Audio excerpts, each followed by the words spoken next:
আসসালামু আলাইকুম, সবাইকে স্বাগত জানাচ্ছি প্রবলেম এন্ড সলিউশন চ্যানেলে। আমি ইতিমধ্যে ইংরেজি প্রথম পত্রের গতদিন একটি পূর্ণাঙ্গ প্রশ্নের সেট দিয়েছিলাম, সাজেশনমূলক প্রশ্নের সেট, বিভিন্ন বোর্ড এবং বিভিন্ন স্কুলের প্রশ্নগুলো কেটে কেটে যেগুলো ইম্পর্টেন্ট সেগুলো নিয়ে তৈরি করেছিলাম। আজকে দিচ্ছি অন্য একটি সেট, আবার তৈরি করেছি দ্বিতীয় সেট এটি, এবং তৃতীয় একটি সেট এভাবে তৈরি করে আমি দিয়েছি আমার ওয়েবসাইটে। যারা দেখোনি এখনো, ওয়েবসাইট থেকে দেখে নিতে পারো, সেখানে আনসার শিট সহ দেওয়া আছে। আমি বলছি আবার, এটা কোনো পূর্ণাঙ্গ বোর্ডের এবং এটি কোনো এইচএসসি পরীক্ষার প্রশ্ন না, এটি শুধুমাত্র একটি সাজেশনমূলক প্রশ্ন। বিভিন্ন স্কুল এবং বিভিন্ন বোর্ড থেকে যে প্রশ্নগুলো ইম্পর্টেন্ট, একটি বোর্ড অথবা একটি স্কুলের পূর্ণাঙ্গ একটি প্রশ্ন ইম্পর্টেন্ট থাকে না, তাই বিভিন্ন বোর্ড এবং বিভিন্ন স্কুল থেকে যে প্রশ্নগুলো ইম্পর্টেন্ট সেগুলো কেটে কেটে নিয়ে আমি তৈরি করেছি একটি পূর্ণাঙ্গ সাজেশনমূলক প্রশ্ন। এবং আমার ভিডিওর ডিসক্রিপশনে দেওয়া আছে ফেসবুক পেজ এবং গ্রুপের লিংক, সেখানে জয়েন হয়ে যেতে পারো। যে কোনো ধরনের আপডেট দিলে যাতে সাথে সাথে নোটিফিকেশন তোমার কাছে পৌঁছে যায়, দেখে নিতে পারো। এবং ওয়েবসাইটে দেওয়া আছে দুটি প্রশ্নের সেট, যেগুলো আমি এভাবে তৈরি করেছি, সেগুলো দেখে নিতে পারো। আনসার শিট সহ সেখানে দেওয়া আছে। এবং এই ভিডিওর কমেন্টে দেওয়া আছে পূর্ণাঙ্গ একটি সাজেশন ইংরেজি প্রথম এবং দ্বিতীয় পত্রে, সেটা দেখে নিতে পারো। যারা আমার পূর্ণাঙ্গ সাজেশন দেখনি, ইংরেজি প্রথম এবং দ্বিতীয় পত্রের পূর্ণাঙ্গ সাজেশন যারা দেখনি, তারা কখনোই এই যে প্রশ্নগুলো দিচ্ছি সেগুলো ফলো করতে যাবে না। যদি তোমার পূর্ণাঙ্গ সাজেশনটা করা হয়ে থাকে, কমপ্লিট হয়ে থাকে, তবে এই সাজেশনমূলক প্রশ্নটা দেখতে পারো পরীক্ষার দিন সকালে যেতে প্রস্তুতির জন্য।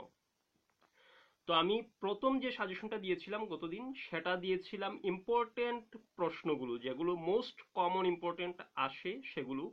এখন আমি আজকের যে প্রশ্নটা দিচ্ছি সেটা অন্যভাবে তৈরি করেছি।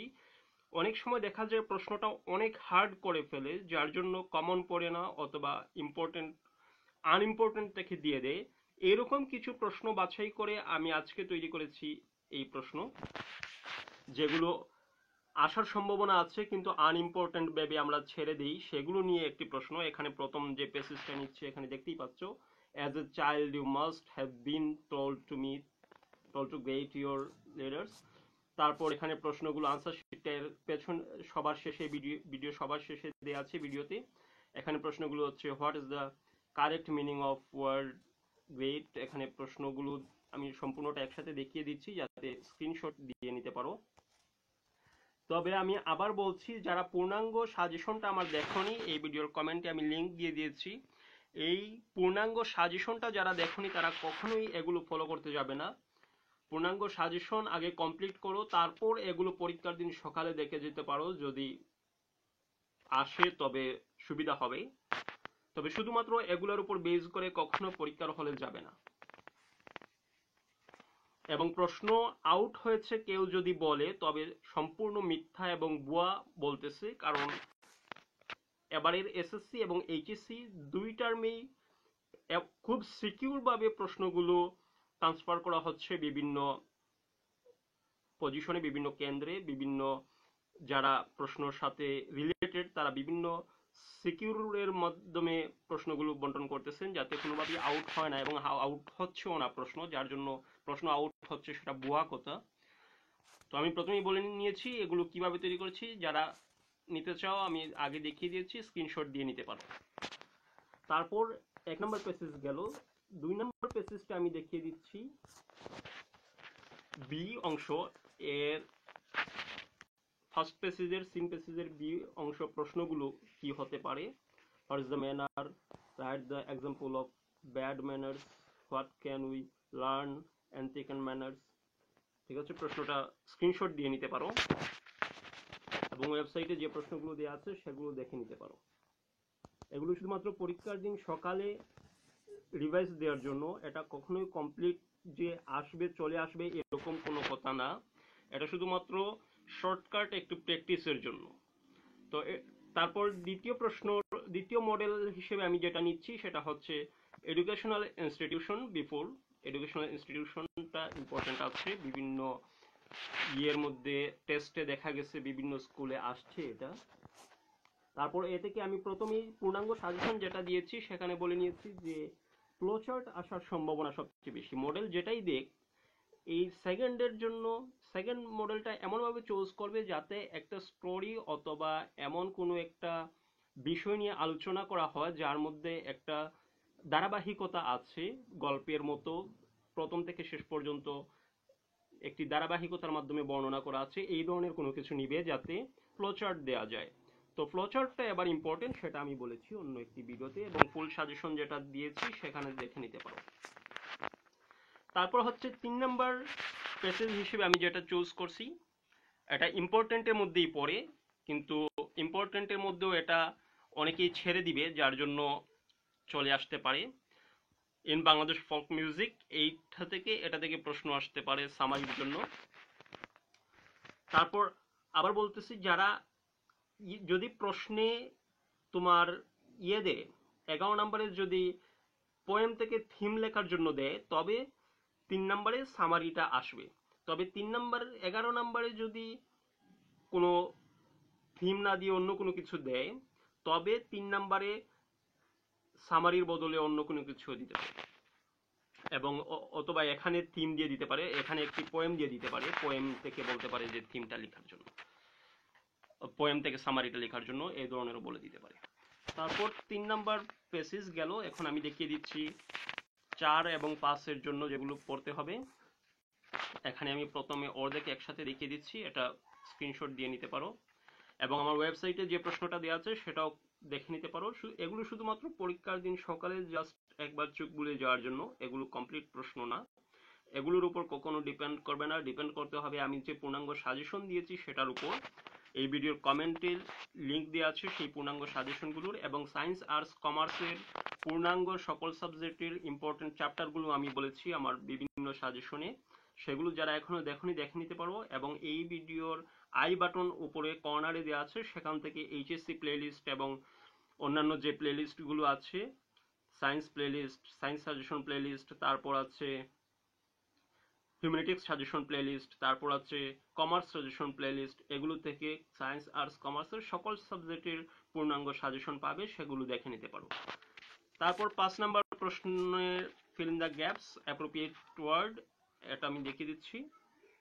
আনসারগুলা সবার শেষে দেয়া আছে, সেখান থেকে নিতে পারো। তারপর 6 নাম্বার যেটা হচ্ছে রিঅ্যারেঞ্জ কারেক্ট অর্ডার। তবে এক্ষেত্রে আমি বলবো কারেক্ট অর্ডার থেকে বিভিন্ন ব্যক্তি সম্বন্ধীয় পড়া ভালো। ব্যক্তি সম্বন্ধীয় পড়লে হয় কি, এর মধ্যে একটা ধারাবাহিকতা থাকে, যার জন্য ব্যক্তি সম্বন্ধীয় আসার সম্ভাবনাটা সবচেয়ে বেশি। তবে ঘটনা থেকে যদি আসে সেটা খুবই সামান্য, দুইটা বোর্ডে হয়তো মিস করে যে বিভিন্ন ঘটনা থেকে দিয়ে দেয়, তবে ব্যক্তি সম্বন্ধীয় রিলেটেডটা সেন্টেন্স কারেক্ট অর্ডারটা সবচেয়ে বেশি ইম্পর্টেন্ট। তারপর আমি দেখিয়ে দিচ্ছি, এখানে আমি নিয়েছি নেলসন ম্যান্ডেলা থেকে, সম্ভবত হ্যাঁ নেলসন ম্যান্ডেলা থেকে নিয়েছি আমি 6 নাম্বার রিয়ারেঞ্জটা, এটা ইম্পর্টেন্ট এই বছর। আমি অন্য যে একটা সাজেশন দিয়েছি সেখানে অন্য যে একটা এরকম প্রশ্নের সেট তৈরি করে দিয়েছি, সেখানে 3 নম্বর মডেলটা নিয়েছি নেলসন ম্যান্ডেলা থেকে। তারপর দেখিয়ে দিচ্ছি পার্ট বি অংশের জন্য যেগুলো পড়তে হবে। আমি সাজেশনেও বলেছি, পূর্ণাঙ্গ যে সাজেশন দিয়েছি সেখানেও বলেছি যে ফার্স্ট পেপারের কিছু প্যারাগ্রাফ আছে যেগুলো সেকেন্ড পেপারে দেয়, আবার সেকেন্ড পেপারের কিছু প্যারাগ্রাফ আছে যেগুলো ফার্স্ট পেপারে দেয়, এরকম কিছু উলট পালট হয়, যার জন্য ফার্স্ট পেপারে যে প্যারাগ্রাফগুলো পড়বে সেগুলো ভালোভাবে পড়ো, যাতে সেকেন্ড পেপারটাও কভার করে ফেলে আর রিভিশন দিতে হয় না আলাদাভাবে।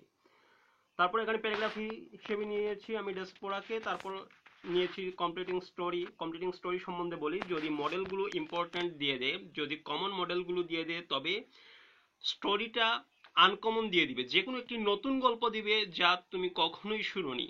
তবে যে কোনো গল্পই দিক, এখানে এখানে ফার্মার অ্যান্ড সন এই রিলেটেড গল্পটা দেওয়া আছে, যেগুলো যে হাঁস সোনার ডিম দিয়ে পেট কেটে নিতে হয়, এইটা। যাই হোক, আমি বলতেছিলাম যে যদি আনকমন যে কোনো গল্প দেয় সেটা কোনো ব্যাপার না, গল্পটা কমন পড়েনি সেটা কোনো ব্যাপার না। যেগুলো দেয়া আছে সেগুলো লেখার পর তুমি নিজে নিজে চেষ্টা করবে যে অন্তত পক্ষে 5-6টি সেন্টেন্স তৈরি করে দিলেই, এবং উপরে একটি হেডিং দিয়ে নাম দিয়ে দিলেই অন্তত পক্ষে তোমাকে কিছু মার্ক দেয়া হবে, অন্তত 4-5 দেয়া হবে। এটা কনফার্ম। কারণ স্টোরিটা যখন আনকমন পড়ে তখন বোর্ড থেকে এই ধরনের নির্দেশনা দিয়ে দেয়, প্রশ্নটা যখন বেশি হার্ড হয় তখন এই ধরনের নির্দেশনা দিয়ে দেয় যে মার্কসটা যাতে একটু ফেভারে দেওয়া হয়, যাতে ভালো মার্কসটা একটু বাড়িয়ে দেওয়া হয় যেহেতু প্রশ্নটা হার্ড হয়েছে। যার জন্য যে কোনো কিছুই আসুক প্রশ্ন কখনোই ছাড়া যাবে না, 100% আনসার করে আসতে হবে, কমন পড়ুক অথবা না পড়ুক। তারপর 8 নম্বরের পরে আমি যাচ্ছি 9 নম্বরে, যেটা আমি রাখছি 9 নম্বরে নিচ্ছি Suppose you are Disha, now write a letter to your friend Ritu telling her about the co-curriculum activities of your college. এখানে co-curriculum activities of your college আসতে পারে। তারপর তুমি কি ধরনের co-curriculum activities এ অংশগ্রহণ করো, কি ধরনের সামাজিক কর্মকাণ্ড করো, এই রিলেটেড অথবা যে কোনো একটাতে অংশগ্রহণ করছো রিসেন্টলি সেটা জানিয়ে বন্ধুকে চিঠি আসতে পারে। তারপর 11 নম্বরে আমি গত সাজেশনে যেটা বলে প্রশ্নের সেট দিয়েছিলাম সেখানে বলেছিলাম যে কি কি গুলো আসতে পারে internet related, internet user, mobile phone user, তারপর সেখানে দিয়েছিলাম ইলিটারেসি রেট। এখন ইম্পর্টেন্ট হিসেবে দিচ্ছি যে এটা কমন না কিন্তু তারপরও চলে আসতে পারে এই ধরনের প্রশ্ন। এটা হচ্ছে গিয়ে ইনফ্যান্ট মর্টালিটি রেট, এখানে বিভিন্ন সাল দেওয়া থাকবে সেটা ডিসক্রাইব করতে পারবে, যে কোনো ধরনের সাল, যে কোনো ধরনের। আবার 10 নম্বরের ক্ষেত্রে গ্রাফ এন্ড চার্টের ক্ষেত্রে যে কোনো ধরনের কিছু আসুক না কেন অবশ্যই ছেড়ে আসা যাবে না, যে কোনো ধরনের আসলেও 4-5টা লাইন যাতে অন্তত লিখে আসা যায়। আমি আবারও বলছি 4-5টা লাইন যদি লিখে আসো তবে অন্তত কিছু না কিছু মার্কস দিবে, ফেল করার সম্ভাবনা থাকবে না। তারপর হচ্ছে 11 নম্বর যেটা আমি নিচ্ছি পোয়েম ও father and mother I bussed and nipped. এটা হচ্ছে ইম্পর্টেন্ট, আনইম্পর্টেন্ট গুলোর মধ্যে ইম্পর্টেন্ট, যেটা আমরা পড়বো না কিন্তু চলে আসতে পারে এই ধরনের প্রশ্ন। তারপর আমি আনসার শিট গুলো দেখিয়ে দিচ্ছি, আনসার শিটটা এখানে দেখিয়ে দিচ্ছি, স্ক্রিনশট দিয়ে নিতে পারো। তারপর এই আনসার শিটটা হচ্ছে একের মডেল সিন 1 এর এ এবং বি। তারপর আমি দেখিয়ে দিচ্ছি সিন বি, বি এর এখানে 1 নাম্বার প্রশ্ন আছে, এখানে আছে 2 নাম্বার এবং বি এবং সি আনসার। তারপর হচ্ছে আমার সেকেন্ড মডেলের যে ফ্লোচার্ট থেকে যেগুলো আছে এই হচ্ছে বি এবং ই আনসার, প্রশ্নের আনসার। স্ক্রিনশট দিয়ে নিতে পারো এবং আমার ওয়েবসাইটে যে প্রশ্নটা দেওয়া আছে ইম্পর্টেন্ট সেটাও প্র্যাকটিস করে নিতে পারো। তবে যতগুলো প্রশ্নই প্র্যাকটিস করো অবশ্যই আমার যে মূল সাজেশন আছে সেটা ফলো করতে হবে। মূল সাজেশন ফলো না করলে, শুধুমাত্র এগুলা ফলো করলে, শুধুমাত্র এগুলোর উপর ডিপেন্ড করে কখনোই পরীক্ষার হলে যাবে না, আমি আবার বলছি। তারপর ফ্লো চার্টের আনসারটা দেখিয়ে দিচ্ছি, ফ্লো চার্টের আনসারটা স্ক্রিনশট দিয়ে নিতে পারো। Leading A complete life consists pursuit of truth, leading a complete life, common aspiration of truth। তারপর হচ্ছে 3 নাম্বার 3, 4, 5, 6 সবগুলোর আনসার এখানে একসাথে দেওয়া আছে। আমার ওয়েবসাইটে যেটা দিয়েছি সেটাও আনসার শিট সহ দিয়েছি এবং গত দিন যেটা দিয়েছি সেটাও আনসার শিট সহ দিয়েছি। তারপর অনেকেই বলে থাকো যে আনসার শিটটা দিয়ে দিলে ভালো হতো। অবশ্যই সম্পূর্ণ ভিডিওটা না শোনার এবং না দেখার কারণে এই ধরনের সমস্যা হয়। অবশ্যই আনসার শিটটা দেওয়া আছে এবং আমার ভিডিওতে একটি লাইক দিয়ে দিবে, শেয়ার করে নিবে ফেসবুক সহ অন্যান্য মাধ্যমে, বন্ধুদেরকে লিঙ্কটা পাঠিয়ে দেবে ইম্পর্টেন্ট যে কোনো ধরনের প্রশ্নের জন্য এবং কমেন্টে বলে দিতে পারো তুমি আরো কোন ধরনের সাজেশন চাও অথবা কি চাও, তবে আমি নিয়ে তোমার ইচ্ছা অনুযায়ী, তোমার চাহিদা অনুযায়ী নিয়ে আসার এবং সমাধান করার চেষ্টা করব। এবং সায়েন্স, আর্টস, কমার্সের অন্যান্য সাজেশন প্রতিটি সাবজেক্টের দেওয়া আছে, সেগুলো দেখে নিতে পারো এবং আরও যদি কোনো ধরনের কন্টেন্ট চাও তবে আমাকে বলে দিতে পারো। আমার ফেসবুক পেজ এবং গ্রুপের লিঙ্ক দেওয়া আছে ভিডিও ডিসক্রিপশনে, সেখানে জয়েন হয়ে যেতে পারো। যে কোনো ধরনের কন্টেন্ট আপলোড দিলে যাতে সাথে সাথে নোটিফিকেশন তোমার কাছে পৌঁছে যায় এবং ভিডিওতে একটি লাইক দিয়ে শেয়ার করে নিবে অবশ্যই, যাতে বন্ধুরা দেখে উপকৃত হয়। ধন্যবাদ সবাইকে।